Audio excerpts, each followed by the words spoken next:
vamos a organizar este momento.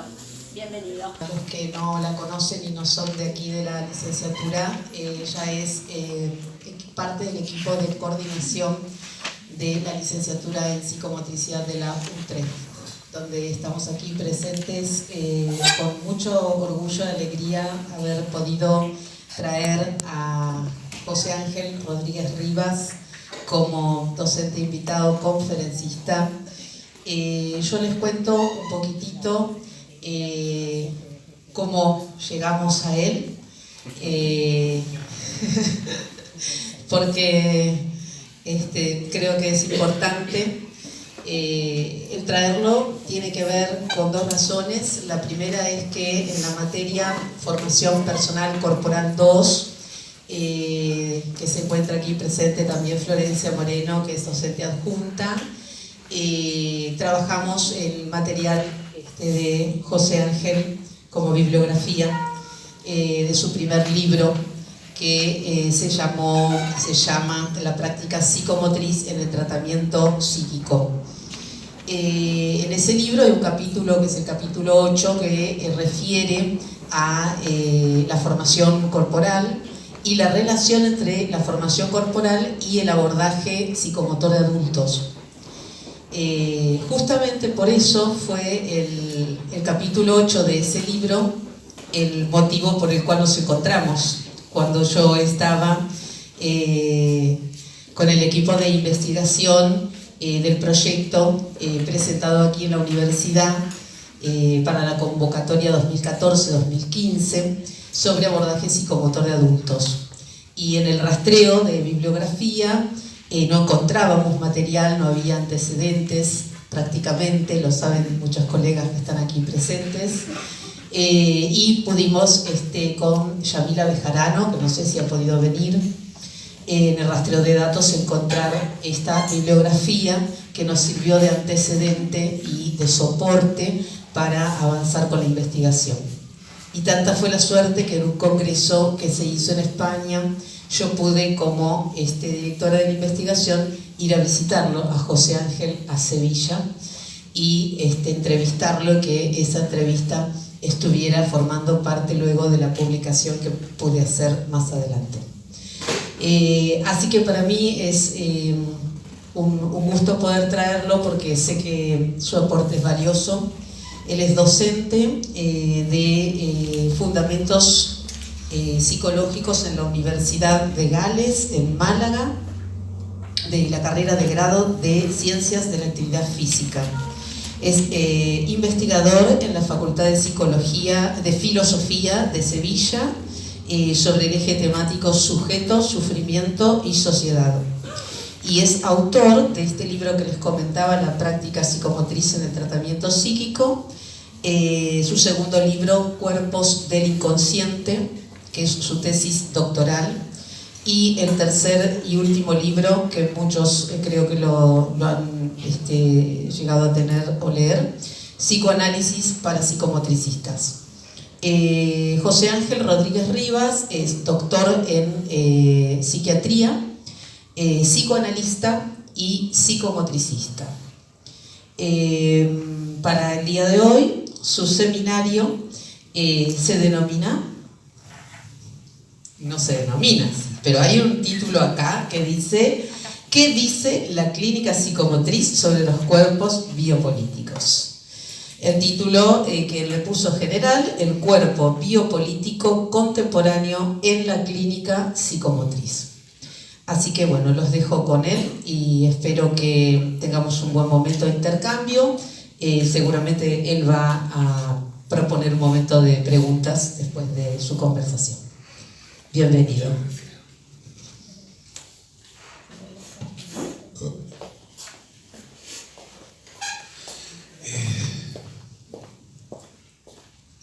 Es la primera vez en mi vida que estoy en una facultad de psicomotricidad.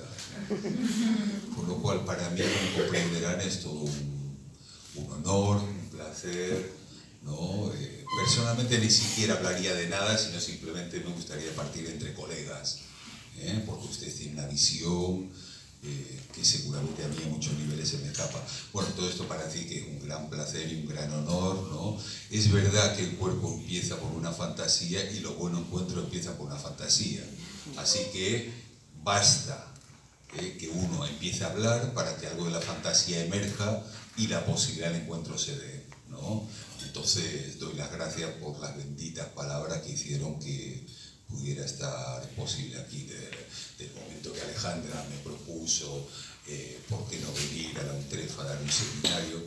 Bueno, tengo que decir que entonces, bueno, pensé hacer una lectura de algún artículo y yo digo, no, la UNTREF se merece más. Así que lo que he preparado es un auténtico seminario.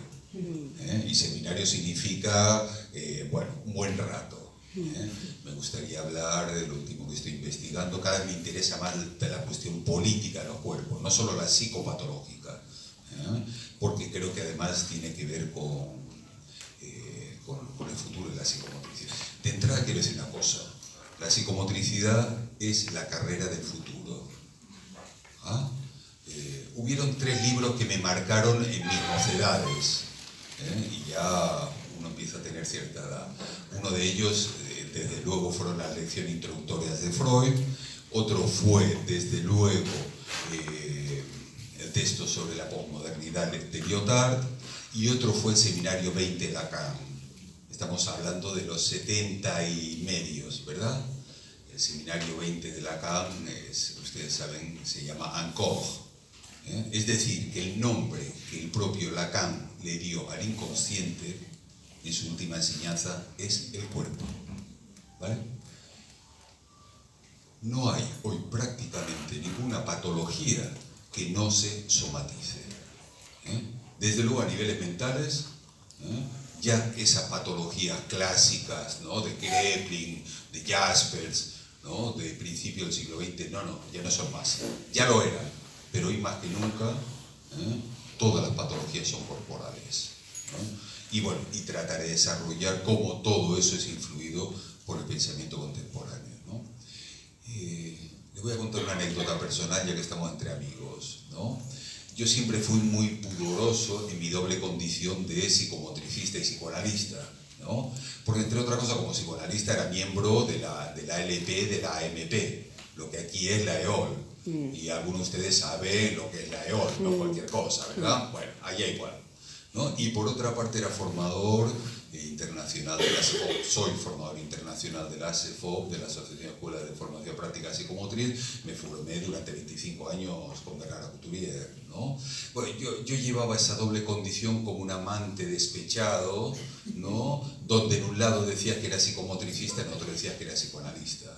Yo ya llevaba trabajando muchos años tratando de encontrar el punto de encuentro y de desencuentro entre esas dos disciplinas. Bueno, hubo un día hace no mucho donde hablé con Madame Judy Miller. Judy Miller, no sé si le suena, es la hija de Lacan, ¿no? La mujer de Jacques. Pero Judith, que en paz descanse, porque era una gran mujer, le encantaba fumar, le encantaba beber, éramos muy amigos, ¿no? Y le digo, mire usted, Madame, yo también soy psicomotricista, etcétera, etcétera. Bueno, se me rió. O sea, se me rió en la cara durante 5 minutos, ¿no? Y me dijo, en París todos trabajamos juntos. Desde entonces dejé de tener cierta vergüenza y puedo decir, quizás un poco en mi honor, ¿no? Que por lo menos la psicomotricidad es, al menos en España, muy respetada por los colegas psicoanalistas. ¿Por qué? Porque el enemigo no es el psicólogo, no es el psiquiatra, no es el psicomotricista, no es el terapeuta familiar. No, el enemigo está en otro lado. Y es lo que intentaré mostrar hoy, ¿no? Bueno, así que con su venia nos vamos a... He puesto unas imágenes que no son de psicomotricidad adrede, pero van justamente sobre el cuerpo contemporáneo, ¿no? Si les parece entonces, voy a dar lectura al trabajo que he traído el profesor para acá. Y luego, si acaso, 2 minutitos de descanso, un pipí, un cigarrito, ¿no? Y nos tomamos un tiempo de preguntas, que a mí es lo que verdaderamente me interesa. ¿De acuerdo? Bueno, el seminario que he preparado se llama ¿Qué dice la clínica psicomotriz sobre los cuerpos biopolíticos? Primera parte, introducción. Ante todo, quiero agradecer a la UNTREF en la persona de Alejandra Papandrea y a Nuh Tuzekistán, perdóname Anus, que hago extensivo a la directora de carrera, Leticia González, a los docentes y a todos ustedes por el enorme placer que supone haber sido invitado a dictar un seminario máxime en un espacio de tan especial historia y dedicación a la psicomotricidad como es este. Mis saludos efusivos también a Mónica Beatriz Rodríguez, Silvia Bruckmann, por supuesto Alejandra, que me acogieron muy gentilmente cuando las conocí en Montevideo. Por supuesto también a Raquel. Alejandra, gran colega y que conoce mis intereses, me surgió intervenir en un campo que resulta cada vez más apasionante y yo diría necesario, por lo que para los psicomotricistas supondría de estudio, reconocimiento e intervención. Un ámbito del que un tiempo para acá se van aproximando numerosas disciplinas, como los estudios de género, poscolonialismo, antropología, arte, feminismo, pero del que sin embargo no leo especiales intervenciones por parte de los psicomotricistas. Precisamente nosotros, que nos ocupamos de los procesos de corporización e incorporación, es decir, de la construcción de la subjetividad corporal, deberíamos sentirnos absolutamente concernidos e interpelados por una mera intervención educativa o rehabilitadora, incluso terapéutica, para entidades nosológicas concretas, cuando resulta que en numerosos casos estas mismas son cuestionadas. Hacer esto es no estar a la altura que los tiempos actuales nos reclaman. Por eso, y haciendo honor a la gentileza de la UNTREF, transformaré lo que iba a ser una corta ponencia en un verdadero seminario, donde me tomaré un tiempo, creo que es de las pocas veces que he podido hacerlo, eso es verdad, para exponer algunas últimas ideas que me han movilizado y otras que ya están reflejadas en algunos de mis textos publicados. También les digo que este escrito puede estar disponible, ahora me verá que la grabación, por lo cual estupendo, para quien lo desee. Bien, es cierto una cuestión de partida. Fijémonos qué curioso. No existen actualmente unos llamados estudios del cuerpo. Podemos decirle unos body studies, ¿vale? Como tal.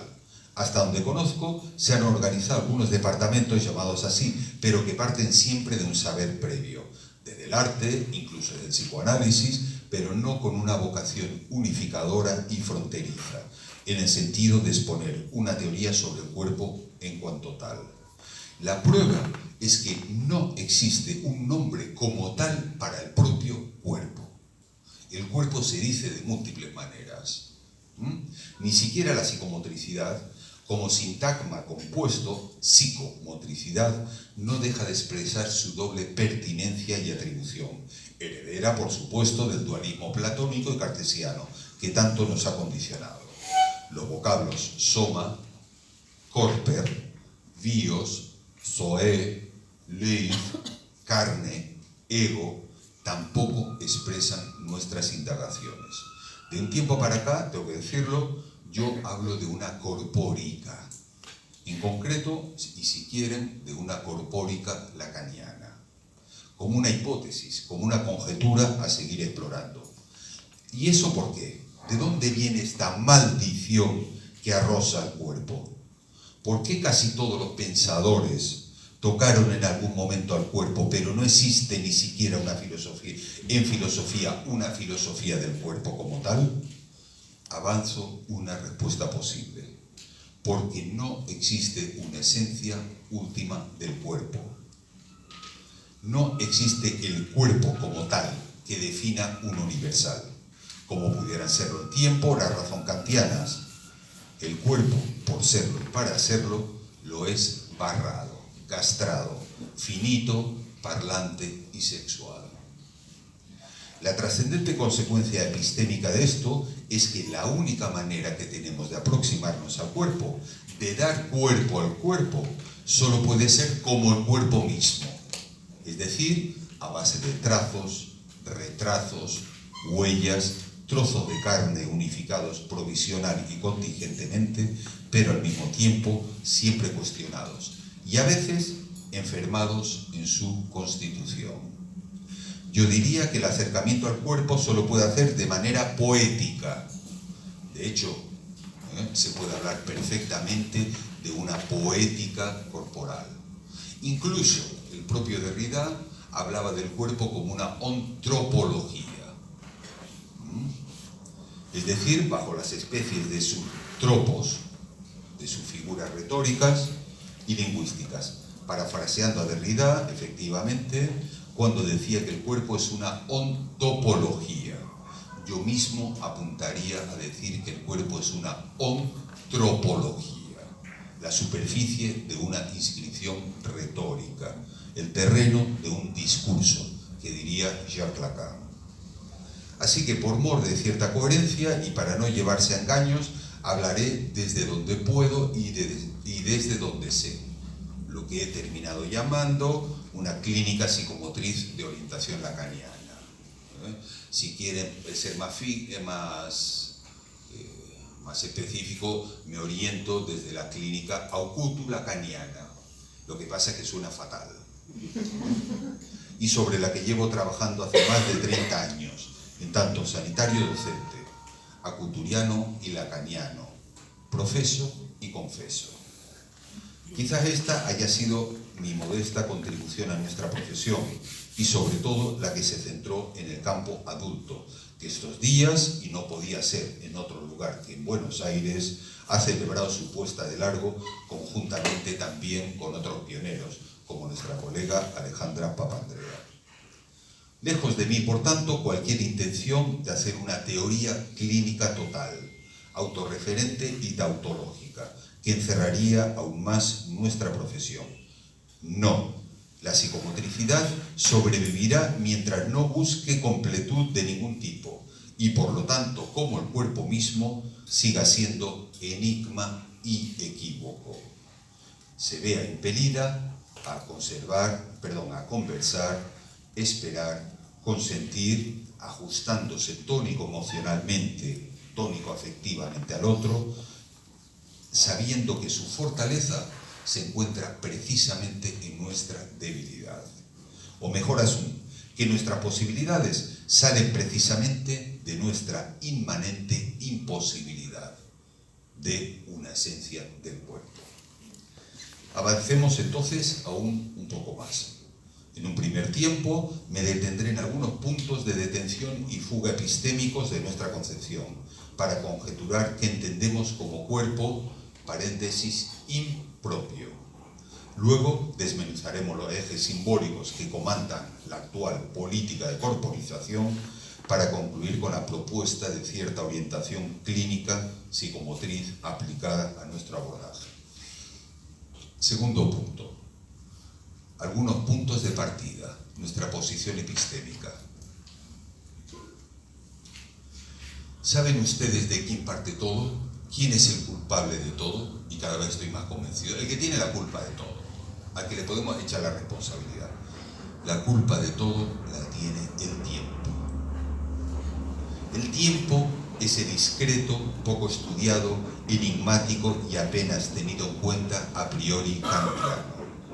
Del tiempo, los psicomotricistas hacemos uso del tiempo cronológico. Los intervalos, las escansiones, las alternancias, los ritmos o el tiempo también histórico, es decir, el de una biografía y sus acontecimientos evolutivos. Sin embargo, como bien señaló Heidegger, el tiempo temporea, incluso el tiempo temporiza. El tiempo nos pone en un horizonte del ser para la muerte, el cual se ve abocado la fenomenología de la existencia misma, en su condición de parlante, sexuada y mortal. Si el tiempo no existiera, imagínense, si el instante de la presencia, desde el momento en que se nombra, ya no se convirtiera en pasado subsecuente, los humanos, es decir, nuestro cuerpo y nuestras palabras, serían, y como pretende el actual neurocapitalismo, una cuestión científica y replicante. La ciencia, por definición, conoce la temporalidad cronológica, incluso la temporalidad biológica, incluso si quieren la temporalidad lógica, pero desde luego la ciencia no puede dar cuenta de la temporalización histórica, humana y subjetiva. La condición precisamente para hablar de evidencia científica es, si la hubiere, excluir la temporalidad de su seno. Como bien decía Heidegger, el olvido del olvido. Sin embargo, el tiempo como auténtico real inmanente a la subjetivación misma atrae a su seno el azar y la contingencia, la repetición y el corte, por tanto el acontecimiento. Acontecimiento, como sugiere Alain Badiou, de palabras y sucesos, de brollos del cuerpo, como dice Jacques Alain Miller. Por eso y no por nada, Jacques Alain Miller, tomando a Lacan, nombra a los síntomas como un acontecimiento del cuerpo. Sí, sin duda, un cuerpo, cada cuerpo, es un síntoma en sí mismo. ¿A dónde quiero dirigirme por ahora? Que no hay esencia última del cuerpo porque precisamente existe la historia. O al revés, porque existe la historia, no existe una esencia última del cuerpo. Y justamente porque existe la historia, existen historias del cuerpo. Efectivamente, sabemos que cada cuerpo tiene su historia, que es la historia propia del cuerpo, pero también hay una historia del cuerpo. No sé si conocen el famoso, los 3 tomos de la historia del cuerpo de Curtin y Vigarello. Magnífico. Es la única que hace. Excepto algún texto de Richard Sennett, ¿no? Pero es muy interesante, porque además creo que cuestiona, incluso la historia del cuerpo cuestiona la propia psiquiatría. ¿Ah? ¿Cuándo nace la esquizofrenia? ¿Cuándo nace el autismo? ¿No? Y la histeria, ¿no? ¿Por qué la demencia precoz empezó a llamarse esquizofrenia? ¿Vale? Es decir, que no queda claro que la esencia última ni del cuerpo ni de su padecimiento fueran igual.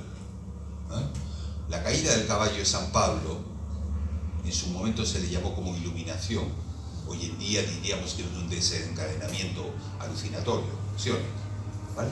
¿Era igual el cuerpo de los romanos, griegos, que el del actual? No queda nada claro.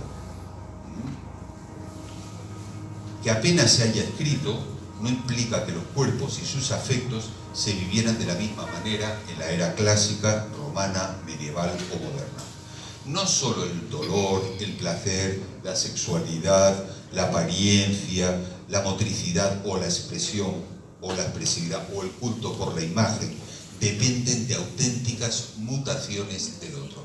No solo son mutaciones antropológicas, como sugiere mi amigo y colega, buen amigo y colega Jorge Alemán. No, es más allá. Creo que las verdaderas mutaciones fueron desde el lugar del otro, del lugar de los significantes, en el sentido de los determinantes simbólicos que condicionan las vivencias de una época. Incluso podríamos pensar si los procesos orgánicos no cambiaron a lo largo de la historia. Baste pensar en la higiene, la alimentación, etcétera, etcétera. De hecho, está por escribir una auténtica historia antropológica del organismo humano. Pero también que el cuerpo, tal y como lo entendemos, dejará de ser cuando se haga de él un ente ahistórico, preprogramado y calculado. No por nada la pretensión del discurso del Capital es borrar toda historia humana posible. Sin embargo, lo que sí es seguro es que la manera de hacer uso del cuerpo, de vivenciarlo, de experimentarlo y ponerlo en acto, ha ido modificándose a lo largo de la historia, como bien demostró Foucault. La constatación de que cada etapa histórica lo fue bajo un marco epistémico concreto y que el lenguaje transforma el cerebro, al menos tanto como el cerebro predispone al lenguaje, nos obliga a considerar que nuestro cuerpo, nuestra subjetivación corporizada, fue tanto efecto de una herencia genotípica como de una transmisión simbólica que nos marcó en sus orígenes. Si aceptamos esto, si aceptamos la historia del tiempo y la palabra como inmanentes al proceso de corporificación mismo, las consecuencias que se avecinan aparecen más o menos nítidas. Vamos a pasar entonces a hablar de ellas brevemente. Punto 1. Entonces, y ante todo, no existe el cuerpo, sino existen cuerpos, uno por uno. ¿Por qué? Porque dos cuerpos nunca serán uno. Y no lo dice nadie. Los amantes lo saben muy bien. Como dos cuerpos nunca serán uno. Pero bueno, si no quieren utilizar el recurso de los amantes, el mismo Husserl en Ideas 2 habla precisamente de que la verdadera imposibilidad del cuerpo es justamente hacer de dos un uno. Punto 2. Por eso en nuestra práctica, cuando tomamos la globalidad subjetiva como marco epistémico de estudio e intervención, nos vamos a referir a la interrelación entre las esferas neuromotrices, cognitivas, afectivas y sociales que se dan en los seres humanos. Interacciones que están puntuadas bajo las especies de la imposibilidad, la contingencia y la paradoja.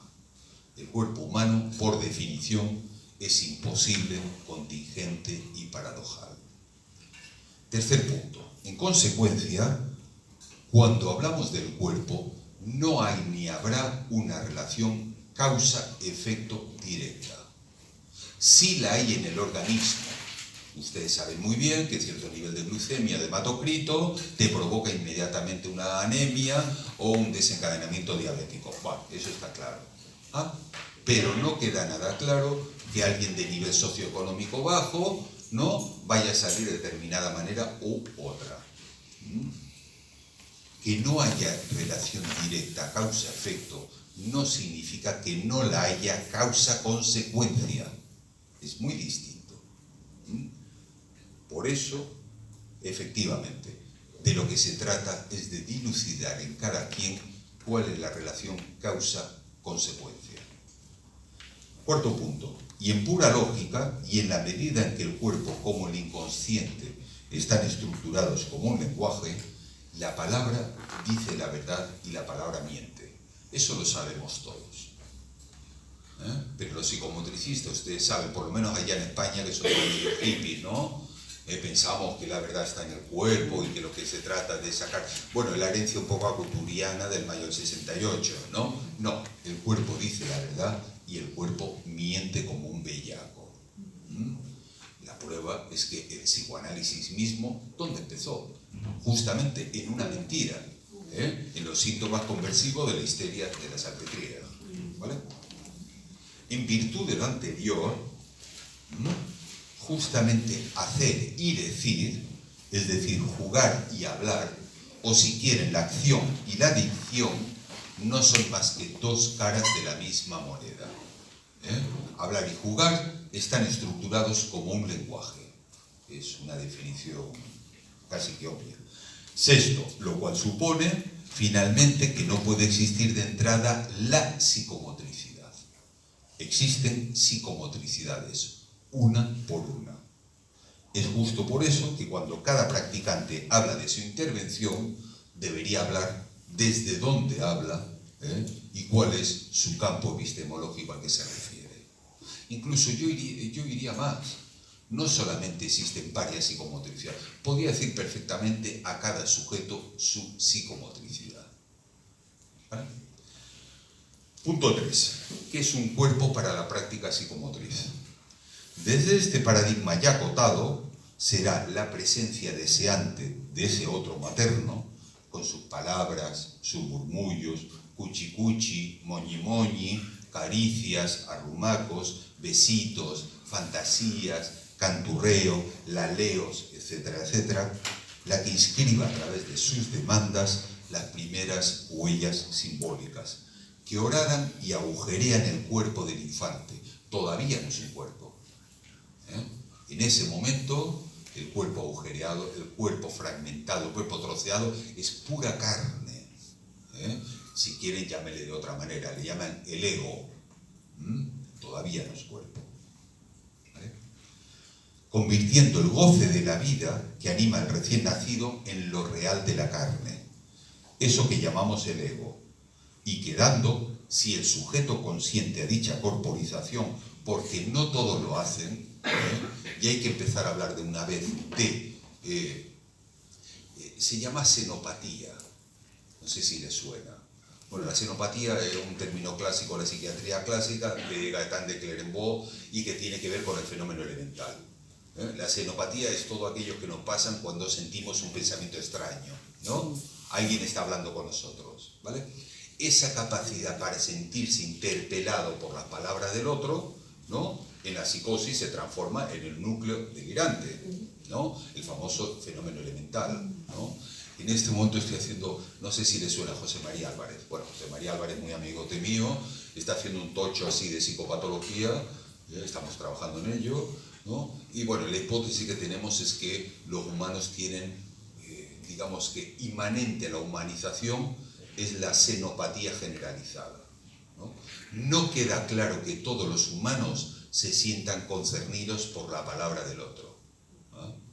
Es una línea de investigación para pensar sobre todo en el autismo, donde el sujeto dice que no al otro, no me siento concernido por la palabra. Fíjense que eso nos lleva a hablar incluso de la elección subjetiva inconsciente de un sujeto, que es inconsciente, pero es elección. Es decir, el rechazo al otro puede darse. Bueno, no quiero ir por ahí porque sería un tema apasionante. Si consiente a dicha corporización, el sujeto queda alienado al lenguaje, incorporándolo, para que en un segundo tiempo, recortando y bordeando sus orificios y parcelas, llamado de separación, puedan ya, ahora sí, emerger el cuerpo y la palabra, como metáfora o metonimia. Ahora ya como un cuerpo condensador de goce, un sujeto faltante y de deseo. Durante este proceso, y creo que este punto es importante, algo de dicho goce ha debido de perderse, ha debido de soltarse. Y fíjense que una de las características del discurso del capital es no puedes perder, nada puedes perder. Eres culpable si pierdes. Pero bueno, llegaremos hasta ahí. Leído entonces desde esta perspectiva, esta parte es un poco dura. El cuerpo se revela como ese ente que en su vital sustancialidad existente acoge la materialidad significante para constituir una consistencia dadora de sentido, a partir de sus experiencias.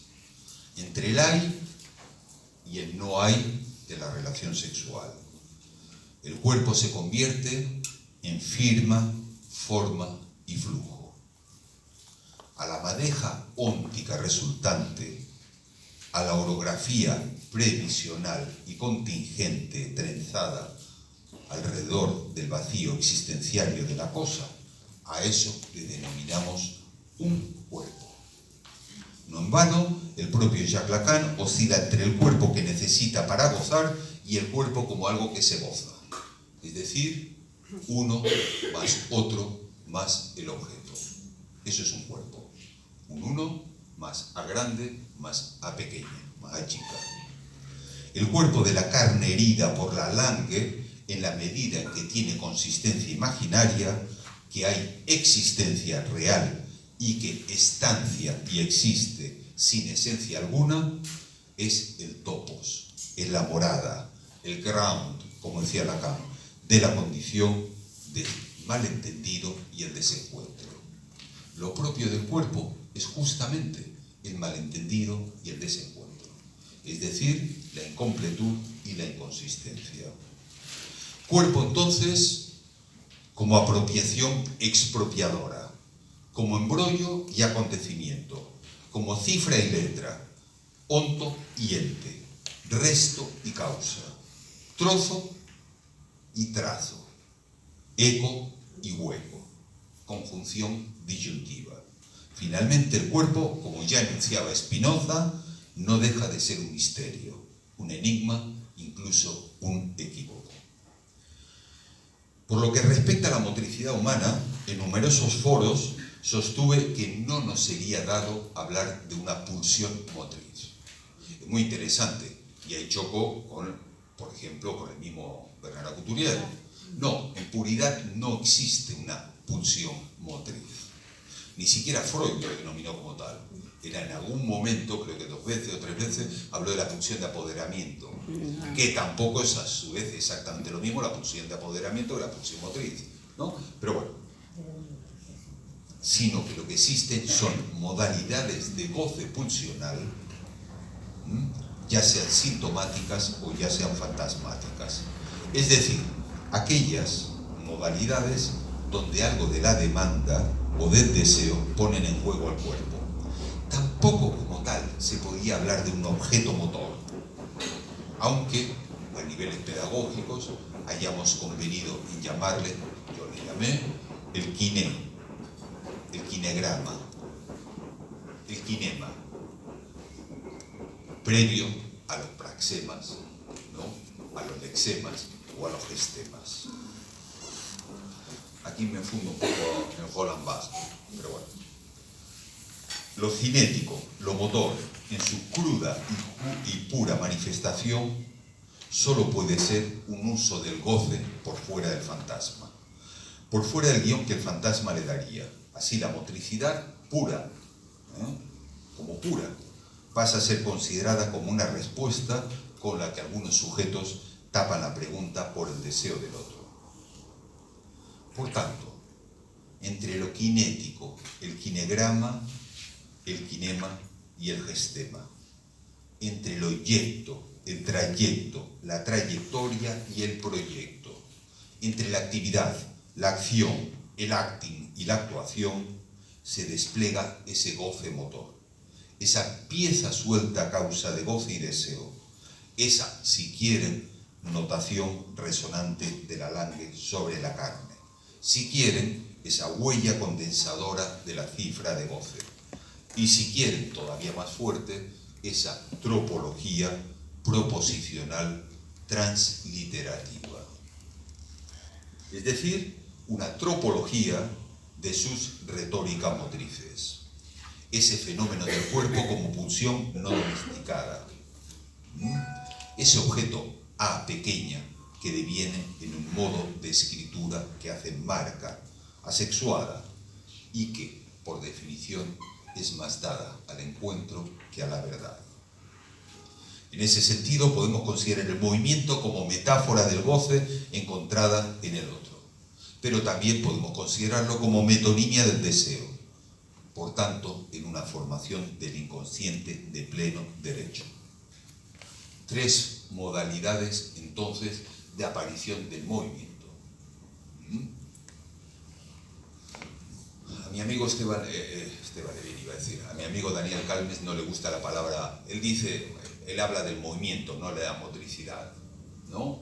Personalmente hay cosas que estoy de acuerdo con él y cosas que no estoy de acuerdo con él. Eso no evita que seamos amigos, dicho sea de paso. Pero efectivamente sí se puede hablar, es difícil hablar del objeto movimiento, ¿no? Pero lo que sí es más complicado hablar es el del objeto motriz como tal. Es algo a seguir investigando, por cierto. Pero de las lecturas, de las versiones del movimiento, creo que podemos hablar de una modalidad fantasmática, un síntoma inconsciente y un puro goce pulsional. Son las 3 caras que podemos encontrar en el movimiento. Punto 4. Voy por la mitad. Políticas corporales de la contemporaneidad. A partir de acá, entonces, habremos de ir definiendo los ejes que comandan estos tiempos, a los que, por cierto, se les quiere desprender de su historicidad. La hipótesis diagnóstica que barajamos en su momento es que estamos viviendo una etapa de inexorable entropía subjetiva. Lo denominé así, no encontré mejor palabra, la verdad. A niveles éticos, clínicos y políticos. Entendida esta como caída, dilución, expansión o gasificación. Ustedes saben muy bien el sintagma de Zygmunt Bauman, ¿no? El amor líquido, el bueno de Bauman se volvió famoso hablando de la liquidez, ¿no? Pero es verdad que ya el bueno de Peter Sloterdijk, que era menos conocido, publicó un texto que se llamaba Temblores en el aire. Iba más allá que el propio Deleuze y hablaba de que justamente todo cambió cuando se empezaron las guerras aéreas, ¿no? Hoy todas las guerras son aéreas. Y a su vez hubo otro tipo, Max Auger, que había hablado de los no lands, los no lugares, ¿no? Es decir, hablando del cielo que cruza por los espacios, ¿no? Algo cayó, ¿no? Pero a su vez antes, el bueno de Marx, acuérdense, ¿no? Había hablado del todo se desvanece en el aire, no sé si se acuerdan, ¿no? Esa frase que quedó ahí, que ahora es repetida como un mantra. Efectivamente, todos los sólidos se desvanecen en el aire. A partir de ahí, Derrida publicó el texto de espectros de Marx, ¿no? Bueno, en fin, disculpen. Decía, la hipótesis que barajamos es que vivimos una época de inexorable entropía subjetiva, a niveles éticos, clínicos y políticos, entendida como una caída, dilución, expansión o gasificación simultáneo a lo que hemos denominado el sujeto numeral. Iremos viendo en qué nos fundamos para realizar dicha operación. Esta es una época extraña y siniestra. Siniestra y a veces sumamente atractiva. Desde luego es inédita en la historia de la humanidad, en la que a pesar de haberse vaticinado su fin, no sin cierto fundamento por parte de algunos pensadores como Fukuyama, Bill Jung Han, sin embargo, esta prosigue desde otros parámetros. Si el siglo XX se caracterizó por el paso de la modernidad a la posmodernidad, esta etapa, la posmodernidad y todo el pensamiento débil, ¿no? Lyotard, Baudrillard, Bátimo, etcétera, etcétera, esta etapa, sin embargo, algunos le denominan hipermoderna, Lipovetsky, o el mismo Max Auger habla de la sobremodernidad. Lo cierto es que todavía no hay un nombre para esta etapa que vivimos. Y lo cierto es que todavía, como dice Bauman, es posible que no tengamos elementos suficientes para saber de qué va dicha etapa. Lo cual es muy curioso porque todos los ensayos que se producen desde hace 15 años es tratar de diagnosticar esta etapa. Quiere decir que nadie entiende nada. Bueno, decía, el paso a la posmodernidad, cayeron los ideales simbólicos del sujeto autónomo, de la razón y la voluntad. El famoso nada es sin razón cartesiano, o el de Leibniz, ha sido sustituido por nada es sin interés. Podríamos decir así, quiero decir, el aserto, la obligación, ¿no? La ética kantiana de hoy en día es todo es por interés. Siendo el interés o el beneficio el que comanda cualquier lógica, aunque no sea razonable. Lacan hablaría aquí de una inversión, la inversión del discurso del amo por el discurso del capital, bajo la forma de un neoliberalismo rampante que está en el origen de todos los fascismos que van duplicándose por doquier. El pensamiento débil de Bátimo, el rizoma de Deleuze, la modernidad líquida de Bauman que ha hablado, el olvido del ser de Heidegger, las estructuras de emplazamiento del mismo Heidegger, la inautenticidad, etc., son algunos de los muchos nombres que toma dicho discurso. ¿Qué cambios ha ido operando en la transmisión, en la transmutación de los significantes, eso que llamé antes las mutaciones del otro? Veamos algunos de ellos. Por de pronto todo se volvió trans, ¿no? Por eso un amigote, un buen amigo nuestro, que habla de la transpsicomotricidad, ¿no? Me tomé la licencia de decir, es que todo es trans, ¿no? Transversalidad, transcorporalidad, transdisciplinas, transexualidad, ¿no? El mismo vocablo de hoy en día que pretende integrarlo todo, finalmente lo diluye todo en un continuum trans. A este transmundo, el objeto técnico viene a suplir con un objeto, con su poder de fascinación, al agujero de la falta. Así que, por tanto, no queda lugar para la real alteridad de la diferencia. Tan es así que eso que Badiou llamó como particularidad múltiple, en ese uno en todos los lugares, el sujeto se volvió insoportable. Insoportable para sí mismo y para los otros. El que tenemos al lado es una lata. Nadie soporta. En España se diría un coñazo, pero bueno, disculpen.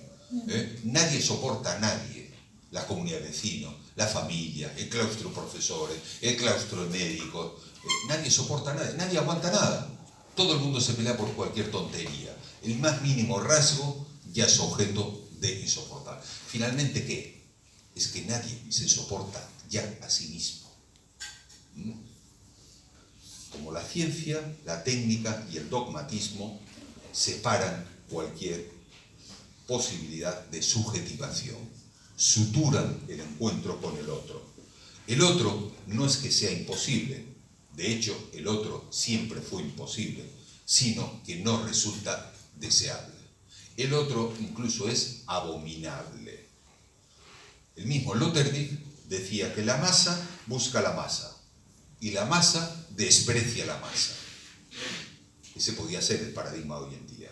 La singularidad del goce y la particularidad histórica del sujeto resultan francamente insufribles, dado que si además hay un objeto técnico adorado, hoy en día es el propio cuerpo, tomado como complemento solitario de aspiración a un goce absoluto y feliz. Pero por otra parte, no solamente los sujetos, los humanos se volvieron insoportables a sí mismos, sino que además cayó cualquier posibilidad de acto transformador. Nada cambia hoy en día, todo permanece igual. La estrategia de hoy en día es que todo parezca que cambia para que nadie cambie. Moverlo todo para que nada se mueva. Cayó la potencia del acto transformador, entendido este como la experiencia de un encuentro con un goce. De hecho, hoy en día ya nada traumatiza. Cayó el trauma. El interés del capital es que no exista el trauma. O, si quieren, que cualquier tontería puede ser traumática. Es lo mismo. Bajo la feroz culpa superyoica de no estar a la altura y de ir cada uno a lo suyo, bajo una política de hechos consumados, aparece introyectado el mensaje del discurso del capital. Nada puede hacerse. Por tanto, la patología contemporánea es justamente la melancolización social y la desconfianza social. Las fórmulas de morir matando y moverlo todo para que nada se mueva definen muy bien estas dinámicas sociales. De estas constataciones, entonces, emergen algunas conjeturas. Considero, esto es una hipótesis mía, que el discurso del capital teorizado por Lacan como una inversión del discurso del amo no es un discurso, es un desdiscurso, es incluso un antidiscurso. No sé si me acompañará algún coleguita de la OEOL, podemos hablarlo, pero está claro que si hay algo propio del discurso del capital es justamente la forclusión, la recusación de las dos barritas, es decir, la imposibilidad. La exclusión de la imposibilidad impide que se dé la posibilidad de cualquier discurso. Por tanto, el discurso del capital no es solamente el neoliberalismo, es aquello que impide que cualquier forma de lazo social pueda darse. Lo que en algún momento denominé una neoplasia maligna absoluta, cuya misión sería la de desintegrar cualquier condición de posibilidad del lenguaje mismo, sustituyendo la letra por la cifra, la palabra por el número y por ende cualquier modalidad de lazo social. No es que el discurso del capital corroa o desestabilice los lugares que constituyen la matriz discursiva, sino que, más allá, recusando cualquier imposibilidad del tiempo, del cuerpo o la palabra, impide la constitución misma de los lugares que definen cualquier discurso.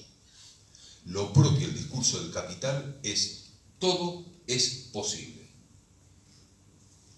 Por tanto, un discurso ilimitado y sin corte, que expropia a los humanos de sus recursos simbólicos, dejando a los humanos a solas con su goce miserable, como dice mi colega Jorge Alemán. Pero, por otra parte, que vela y divide cualquier posibilidad de corte. Habría que ver si detrás de todos los nacionalismos europeos finalmente están unos cuantos señores en la bolsa de París, Londres o Frankfurt partiéndose de risa, ¿no? Habría que ver más bien entonces si la promoción de las banderitas, los europeos lo sabemos muy bien, lo que es la guerra de las banderitas no es más que una excusa promovida por cierto discurso para no hablar de lo que hay que hablar. ¿De acuerdo? Se consumaría entonces el crimen perfecto, donde el verdadero horror actual es justamente el acontecimiento del sujeto, es decir, la transferencia, la transmisión y el encuentro con el otro. Por tanto, la voluntad fagocitaria del capital forcluye y ningunea cualquier filosofema, apropiándose de él, para traducirlo y mostrarlo como novedoso por fórmulas neurofisiológicas y neuroquímicas. No me voy a enrollar hablando de lo neuro, y desde luego no voy a hacer ninguna alusión a la neuropsicomotricidad. Hace años quise patentar una cosa que se llamaría neuropsicoanálisis.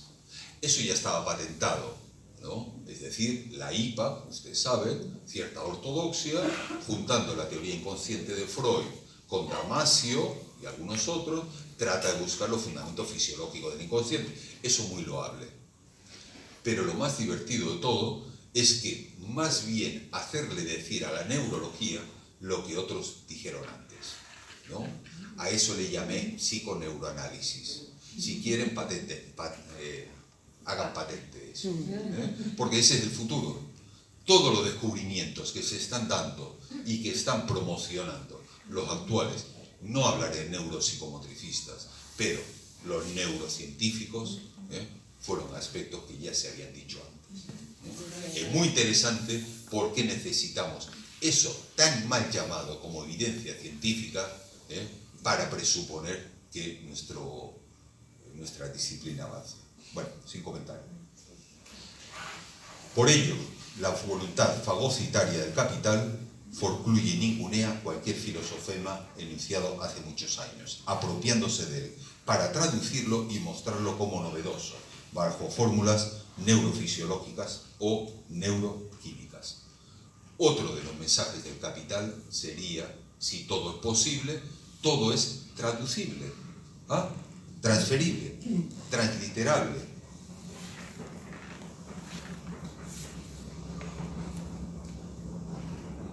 Bajo este orden de lo real del número, que no hace estructura, lazo ni vínculo, solo cabe entonces hablar de una serie equivalencial, dado por el algoritmo, el matema, por la estadística.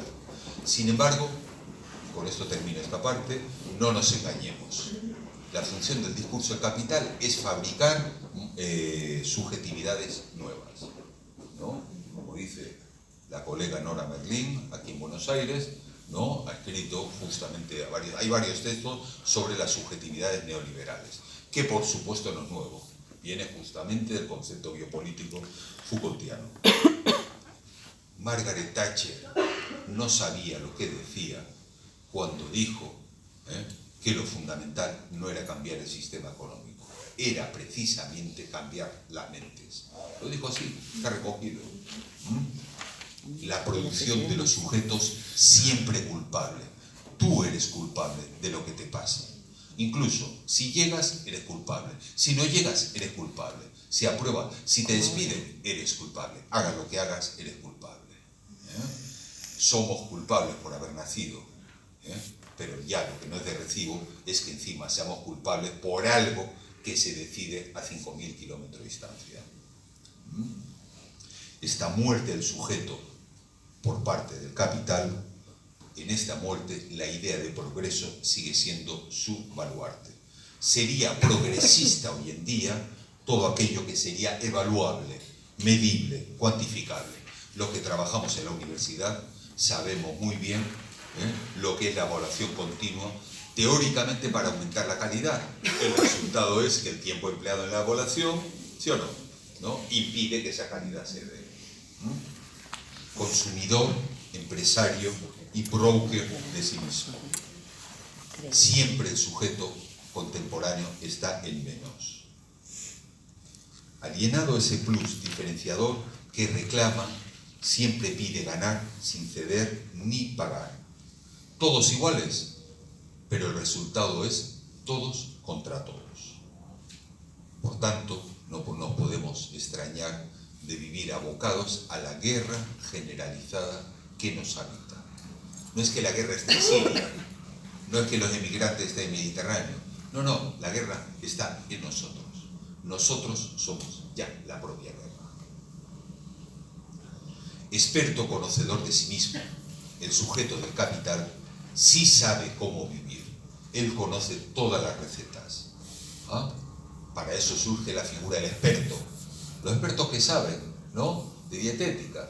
Me da mucho miedo cuando hay un gran experto psicomotriz, ¿no?, que me dice los ejercicios que tengo que hacer para conseguir una buena motricidad fina, bla, bla, bla, bla. ¿De acuerdo?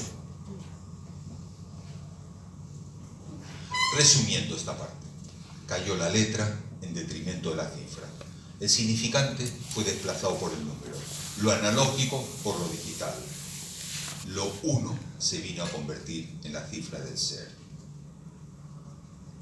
Si lo analógico está hecho de metáforas y metonimias, dado que la tecnociencia no piensa, sino que calcula generando objetos, lo que nos queda es una pura metonimia de voz.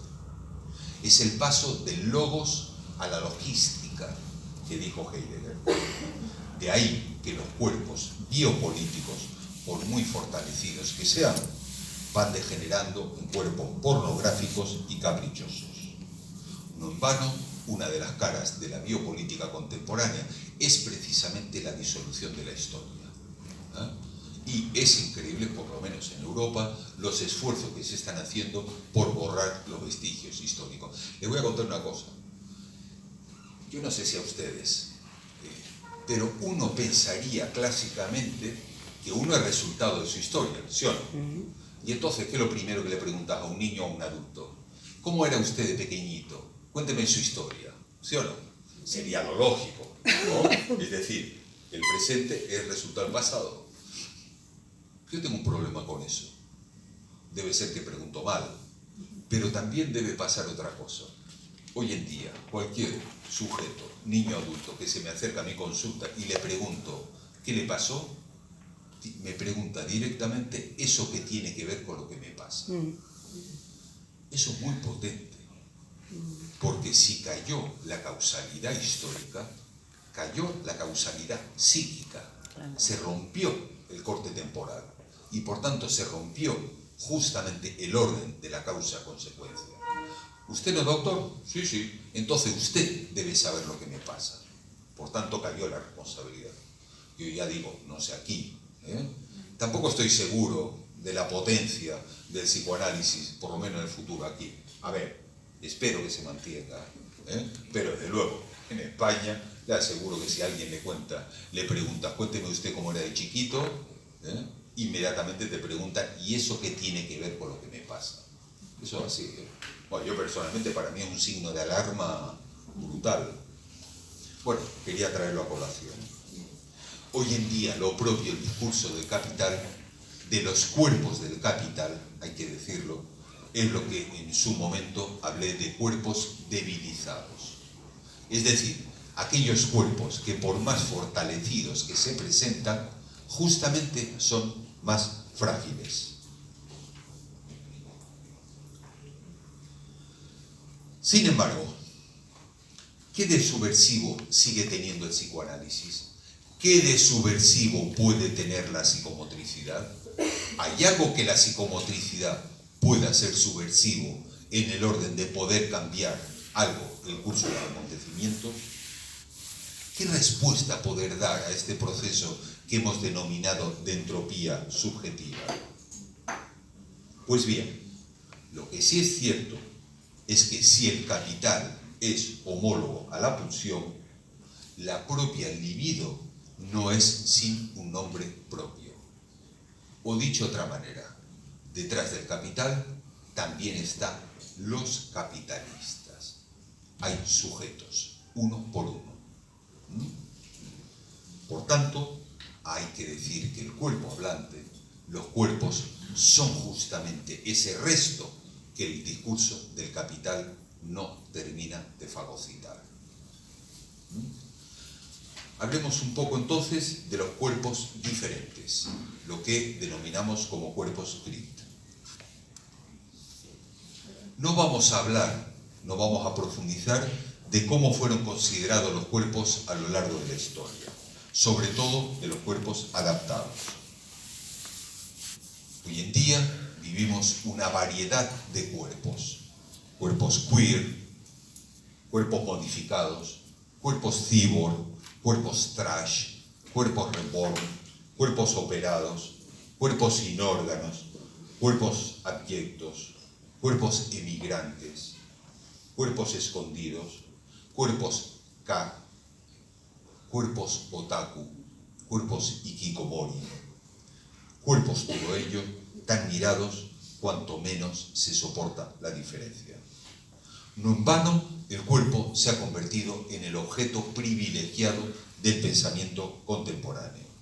Como bien adelantaron Foucault, Agamben, Espósito, Reija, Jean-Luc Nancy o la misma Judith Butler o Debord, vivimos tiempos biopolíticos, tiempos anatomopolíticos, incluso tiempos necropolíticos. No es ya en la historia, en la tradición, en la autoridad, donde los valores lógicos seguían su curso, sino en los cuerpos afectados, conmocionados. En ellos están convergiendo todas las postreras demandas, convirtiendo el cuerpo en un dique de contención frente a la degradación y expropiación neoliberal de los discursos. La teoría queer, con los estudios postcoloniales de género, y la teoría CRIPT son paradigmáticos en este sentido.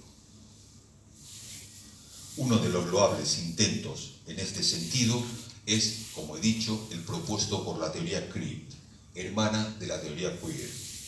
Como dice su autor, Robert McRuer, el término CRIPT es una palabra peyorativa, cuyas connotaciones se denominan como cuerpos tullidos. Cuerpos tullidos, que es justamente la palabra que estigmatiza. Por lo que se refiere a la creación de identidades, la teoría CRIPT utiliza el concepto de performatividad de Judith Butler. Sin embargo, no se nos puede escapar que esta teoría propone un cuestionamiento del otro. ¿Cuál es la clínica contemporánea de los cuerpos? No vamos a citar todas las patologías contemporáneas y sobre todo las psicomotrices. Pero desde la dimorfofobia, desde las alteraciones del esquema imagen corporal, desde el control de esfínteres, desde la hiperactividad de cincinesias, distonías, fibromialgias, trastorno de la coordinación, disabilidades gráficas o manuales, desde las afecciones del órgano, síntomas dermatológicos, respiratorios, digestivos o neurológicos. Tampoco hablaremos del correlato corporal de todas las enfermedades, las patologías psíquicas, psicológicas, ansiedades, depresiones, déficits atencionales, frustraciones, angustia, hipocondria, conversiones, adicciones, alucinaciones y delirios del órgano. Si a esto se le acompaña que la última clasificación internacional, DSM-5, hace de cualquier mínimo trastorno una patología, ¿no? Yo personalmente creo que hay un colega aquí, ¿no? ¿Cómo se puede haber multiplicado por 20 las patologías desde los años 60? Hay algo que no cuadra, ¿no? Por ahí uno puede pensar entonces los intereses de la APA, de la Asociación Psiquiátrica Americana. Bien, último punto. Una intervención. Eso es. Antes del último punto. Si el cuerpo se ha convertido en el objeto de culto, el objeto de mayor culto contemporáneo, que cuanto más fortalecido, más debilizado se nos presenta, también debemos decir que prácticamente no hay patología alguna que no vaya acompañada de su cortejo psíquico. Pero, por tanto, cada vez más las patologías de los cuerpos hablantes serán justamente corporales. Bien, Último punto. Una intervención más ajustada a los tiempos líquidos que corren. ¿Eso es todo lo que la sociedad nos puede ofrecer? ¿Es el final la desaparición de la corporeidad tal y como la conocemos? ¿El discurso del capital es ilimitado? ¿Es eterno? ¿No hay nada que pueda hacer borde, límite, litoral a la voracidad superyoica del goce? ¿Queda algún territorio, resto simbólico, que no haya sido colonizado por el valor de cambio de la mercancía? ¿Sigue siendo necesaria la necesidad de sostener a los marginados, discapacitados, distintos, para justamente sostener la normalidad y la homogeneidad?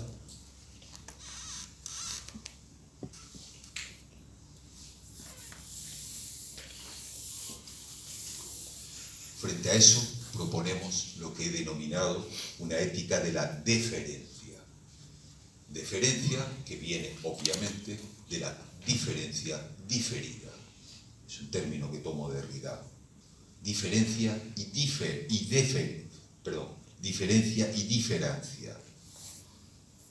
Ligado a la amistad, al tocar, a la escritura y a lo inefable del otro en Levinas. La deferencia reza como imperativo categórico: nada es sin el cuerpo, nil est sin ratione. Por tanto, nada es sin el cuerpo. Una ética como decisión particular, pero no que no sea moral.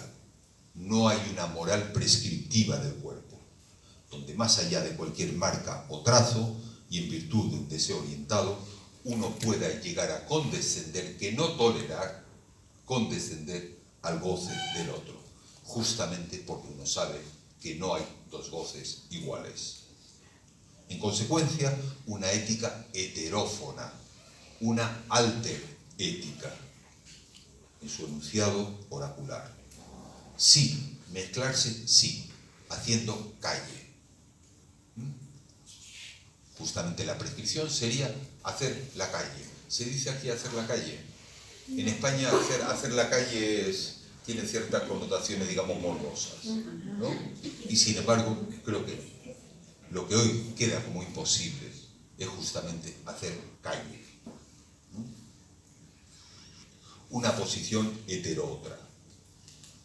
Es ahí entonces donde la clínica psicomotriz tiene mucho que decir a la hora de apelar al sujeto, porque precisamente nuestra práctica está estructurada como los cuerpos mismos, porque su orientación se dirige a ese real imposible y paradojal que nos constituye. ¿Qué es lo más real de lo humano? Lo más real de lo humano es el tiempo, el cuerpo y la palabra. Finalmente, todo queda reducido al tiempo, cuerpo y palabra. A poco que desaparezca tiempo, cuerpo y palabra, desaparecerán los cuerpos y por tanto desaparecerá la subjetividad misma. Una ética de la diferencia pretendería poner en juego los dispositivos de dicho real: la presencia, el testimonio, la transmisión, el encuentro, el acontecimiento, el trauma y la transferencia. Es aquí donde podemos hablar de hoc est enim corpus meum. He aquí mi cuerpo. Ustedes lo dicen muy bien, en una expresión que me encanta. Dicen poner el cuerpo. ¿Qué tienen de común el psicoanálisis y la psicomotricidad? Que ponen el cuerpo. ¿Por qué? Porque en el cuerpo, en el encuentro entre dos cuerpos, hay algo siempre imposible. Pero si hay algo imposible, algo de deseo puede aparecer. ¿Es posible la telepsicomotricidad? ¿Hay gente que esté dando cursos virtuales de psicomotricidad? Sí, lo sé, por eso lo digo, con toda la mala leche. Sí, lo sé, incluso ahí en España también. Por ahora no son admitidos. Pero ¿qué pasará el día que me digan que dé clases desde mi propio despacho? Porque cada alumno tenga una pantalla delante. hay que elaborar. ¿Hay alguien haciendo una investigación doctoral aquí? Hay un tema que es fundamental, es el tema de la transmisión. No está investigado, ni siquiera psicoanalíticamente. ¿Qué es lo que se dice cuando se dice bajo presencia? Mis alumnos de educación física están todos fascinados por los cacharritos. Hay unos programas magníficos, una app, una apps de acondicionamiento físico. Y les digo, pero garrulos, si eso va en contra de tu trabajo, tío. Bueno, y quedan fascinados. Y entonces, ¿vosotros para qué servís? La pregunta es, ¿para qué sirve el cuerpo? Spinoza no supo responder para qué sirve el cuerpo. ¿Ah? Y como los psicomotricistas no podemos responder para qué sirve el cuerpo. ¿Qué de diferente tiene el amor con cuerpo o sin cuerpo? ¿Qué de diferente tiene la educación si se pone cuerpo o no cuerpo? ¿Ah? ¿Es posible un telepsicoanálisis? Yo sé que sí, que hay gente que telepsicoanaliza. Lo mismo, no queda nada claro. Que exista la mirada y la voz no garantiza en absoluto, y no es una cuestión de piel, es todavía más allá. ¿Ah? Cuando uno habla no lo puede decir todo, cuando uno abraza no puede abarcarlo todo. Por tanto, si yo quiero que el otro quiera, la única opción es introducir la lógica de la imposibilidad. A eso se refiere lo que he denominado como una ética de la deferencia. ¿Ah? Introducir justamente lo que es imposible de completar, de incompletud y a consistencia. El desencuentro y la maldicencia. Por eso Lacan, por cierto, decía que los cuerpos son malditos, maldecidos, maldichos. No hay esencia última del cuerpo. Bueno, iba a hablar de cómo creo que se podría potenciar a niveles espaciales, temporales, la formación personal, pero bueno, eso puede ser para un seminario entre los formadores de formación corporal, etcétera, etcétera, ¿no? Sabiendo, para concluir, que si hay algún rasgo futuro que va a marcar la auténtica diferencia, va a ser la que ponga el cuerpo o la que no ponga el cuerpo. En el amor, en el trabajo, en la ayuda, en el aprendizaje, será precisamente el hecho de poner el cuerpo o no, es decir, lo real de la presencia del cuerpo. Ahí radica, a nuestro entender, la radical marca distintiva que nos diferencia de otro tipo de formaciones, con lo que ello supone a niveles epistémicos, clínicos y políticos. Poner el cuerpo, por tanto, al servicio del desencuentro y el malentendido, en conclusión, puede ser una buena manera para que surja otra anunciación, una alteridad otra. Digamos, si quieren, un poco cursi, un nuevo amor. O finalmente, un decir un poco menos tonto. Muchas gracias.